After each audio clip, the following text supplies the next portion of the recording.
what's the mood like in the U.S. now that they have a newly elected president? Joby Francisco, of course, of One News, is now reporting live from the Philippine Embassy in Washington, D.C. Hello! Hello, Joby. Good morning from the Philippines. Si Joby wala pang tulog. Konti, Apakasipag. nakatulog na ng konti. Apakasipag talaga. Oo, Joby. Good evening from Washington DC. And yes, tama ka, Diego. Andito ako sa compound Yes. ng Philippine Embassy natin dito sa Washington DC dahil may event dito ngayon at opportunity para makausap ang ating mga kababayan o mga PhilAms para sa kanilang reaksyon dito sa naganap na botohan at eleksyon at resulta ng halalan nga dito sa Amerika. Pero mamaya na natin puntahan yan. Yes. I think ang gusto natin malaman kung anong activities yung dalawang frontrunners nung nakalipas na botohan, di ba?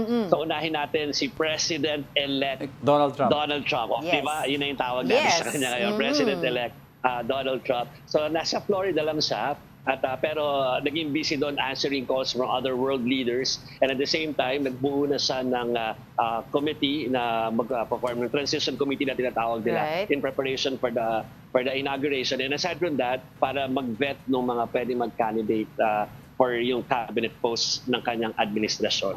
So kailan ba yung inauguration? January. Joey, I'd like to ask, I remember si President-elect Donald Trump during the campaign said the night if he wins the presidency, ang una niyang gagawin is kakausapin daw niya si Putin, kakausapin daw niya si Zelensky, tatapusin na daw niya yung giyera. Do you have any information if he indeed talked to any of them? Ang alam natin ay merong call si Zelensky sa kanya, pero yung Putin, kailangan ko pang alamin yan kung nagkaroon ng ganong pag-uusap. Pero kasama sa mga aside from yung mga leaders from Europe ay syempre yung atin na nagbigay ng statement si PBBM tungkol sa pagkapanalo nga ni Trump. Yes. At wala pa yata yun yung well at least sa monitoring natin kanina. Hindi ko alam kung merong individual talks or kung meron na ang topic ay tungkol doon na Diego. Oo, Yes. kanina na-report ni Jovi kasi na tumawag na si Kamala Harris kay Trump. President-elect Donald Trump para i-congratulate. Pero I wanna know also yung mood nung mga supporters naman ni Kamala Harris after the result.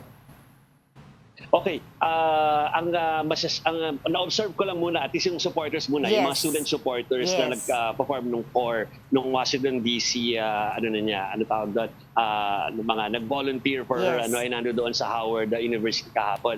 So hindi ko man napasok dahil ang dami nila talaga doon kanina, Angela. Ay palpable pa rin naman kahit doon sa on the way out o saka yung mga nag-travel by metro pabalik sa city na alam mo na na hindi kahit na sinasabi nung kanilang leader o nung binoto na let's move on and na hindi na natapos ang lahat dito ay parang mahirap pa rin i-console yun, di ba? Because they poured their hearts out para dito sa kampanya na to na sinasabi nga nila ay given more time daw sana kasi hindi lang 3 months baka daw mas naging mas malakas pa or lumakas pa yung kanilang laban. Alam naman natin na she just stepped in after bumaba doon sa race itong si President Joe Biden. So ganun siya. Tapos yung mga PhilAms naman na nakausap ko dito, hindi ko pa napapadala yung mga soundbites kasi kaka-interview lang natin ngayon.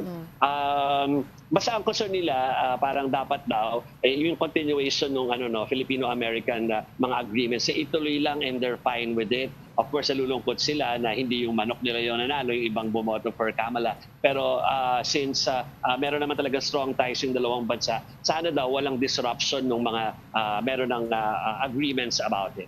Pero Jovi, I'd like to ask yung mood on the ground. Kasi I understand kayong mga press were already prepared for a long, drawn-out battle. In fact, he didn't expect the count to be as fast as it was, diba? So ano ngayon ang reaction nyo as press? Were you prepared, Jovi, na hanggang possibly Friday? Although alam ko ayaw mo sana umabot ng Friday ng or Saturday. weekend. Pero wishes granted, natapos kagabi. Diego. What was your reaction? Yung Angela and Diego, si Angela alam niya yung aking tayuan ng kapag nag-report ako for the mornings, yung sa US Capitol, di ba? Yes. Doon din tumatayo yung iba mga foreign media kapag nag-stand up sila for their live reports. Lahat kami parang we were all prepared to do it to cover this until Saturday at least kung based from the last election. Yung count So we didn't expect na parang overnight. Although nangyari na sa ibang mga edisyon ng halalan dito, yung overnight, malalaman mo na. Hindi namin in-expect sa edisyon na ito, pero mabilis ang nangyari. So okay naman. So at least nakagawa tayo ng ibang storya today instead of yun lang ang gagawin natin. Pero Jovi, I'd like to ask kasi reports came in the last time a dominant election such as this happened was panahon ni President Ronald Reagan. Given na the polls showed lahat dikit, anong mga usap-usapan between press people there now? What happened na this was literally a sweep? Merong issue about inflation and immigration. Parang yun daw talaga yung mga pinag-isipan ng mga bumoto na hindi pa kumbinsido. Kaya dikit nung laban nung pre-election, pero yung bulk ng bumoto for election day, parang yun daw yung mga pinag-isipan ng husto, kaya nasway na gano'n. And yun na nga, sana daw kasi talaga nabigyan ng chance magpakilala yung lumaban sa isang kilala na figure.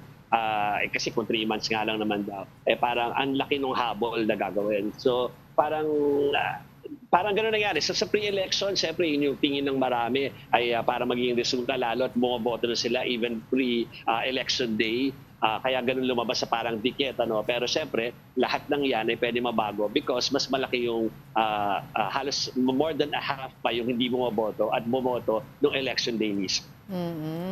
Also, Jovi, the reports were coming in about yung mga Democrats, registered Democratic voters, na hindi daw nagtyaga masyado sa pila, na ang haba daw nagsialisan yung iba, whereas yung Republican voters daw stayed in line, talagang nagtyaga. How true is this, Jovi? I think, mahirap naman na sabihin ko dahil hindi ko nasaksihan, although may mga reports na ganyan dito, Diego and Angela. Pero I think, there's merong parang clues na pwedeng nangyari talaga because we all know how until the very last minute before magbukas yung halalan o yung pagboto na physical or in person, nangangampanya pa yung dalawang kandidato at saka si Kamala Harris ay nag-radio hopping, radio station hopping pa kasi nga baka merong mga tao na hindi bumoboto pa doon sa kanilang hanay. Yeah. Ay, tanong ko lang din, Jovi, kasi isa sa mga strong points supposedly na dapat daw ay ginamit din ni Kamala Harris sa kanyang kampanya ay yung tungkol sa pagiging babae, no? And we all know naman how she supports women and LGBTQ community. Ano yung pulso, no? Ano yung mga mood or yung nararamdaman ngayon ng mga babae, ng mga LGBTQ community dito sa resulta ng eleksyon? Siguro, sabihin ko na sa ngayong araw na to, sa 5 siguro na interview ko or nakausap, di na interview na kababaihan, iisa lang din yung sinasabi nila, yung fear nila doon sa Project 2025 ba, Diego, I think na-mention mo to before. Isa yun sa mga concern nila, di ba? Kung matutuloy yung plan na yun, now that Trump is president, kasama doon yung yung pwede masaklawan yung karapatan ng mga kababaihan, LGBTQ at saka ng mga immigrants. Okay, sige. Siguro yun muna sa amin on our end. Pero magpahinga ka muna and patuloy kami makikipag-ugnayan sa'yo kapag may mga happenings pa dyan. I'd like to ask Jovi, straight ka na ba to another state? Ano ang next agenda mo? New York, next week pa naman yun. So dito pa ako sa DC dahil may mga ganap pa dito until Saturday. Tsaka yun na nga, we projected kasi na Saturday pa natin malalaman. Kaya dito tayo ng Saturday.